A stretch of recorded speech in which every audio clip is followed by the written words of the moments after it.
Hi, welcome back to Techniques in Biochemistry. My name is Kevin Tokoph. Make sure to like this video and subscribe to the channel for future videos and notifications. Alright, so we've been talking in the last few videos about size exclusion chromatography, so hopefully you have an idea how it works.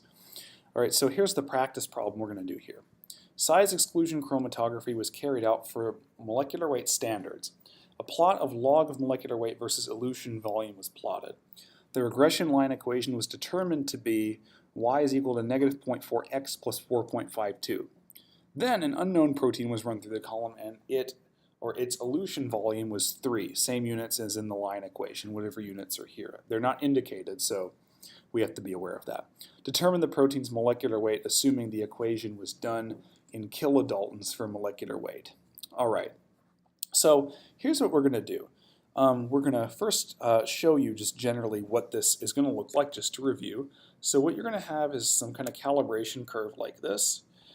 Generally, when you do this kind of experiment, it's going to have a negative slope, as you see here, and on the vertical axis, we're going to have the log of the molecular weight here.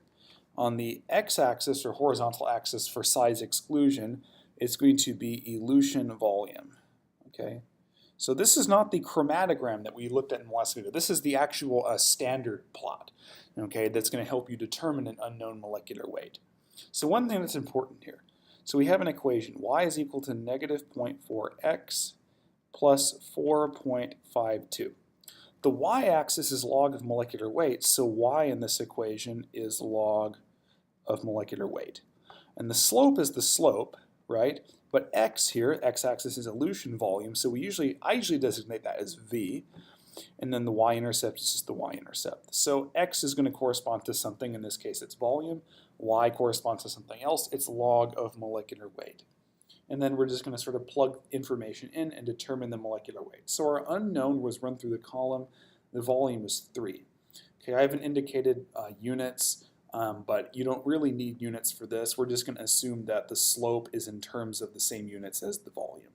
Okay, so I'm going to have the log of the molecular weight is equal to negative 0.4 times the volume, which was 3, and then I'm going to add on to that 4.52. So what is the log of the molecular weight? Let's run this in the calculator. So let's say negative 0.4 times 3 plus 4.52, I'm getting that this is going to be 3.32, and that is the log of the molecular weight. So how do I go about figuring out what the molecular weight is? Well, the molecular weight is equal to 10 to this because I have to undo the logarithm, right? So I'm going to then take 10 to the 3.32 power, and this is turning out to be, let's see, this has turned out to be 2089 approximately, and since I specified this is in kilodaltons, so this is kilodaltons. This is a very, very large protein. Again, the point is not that it's ridiculously large. The point is just the concept of how you get this.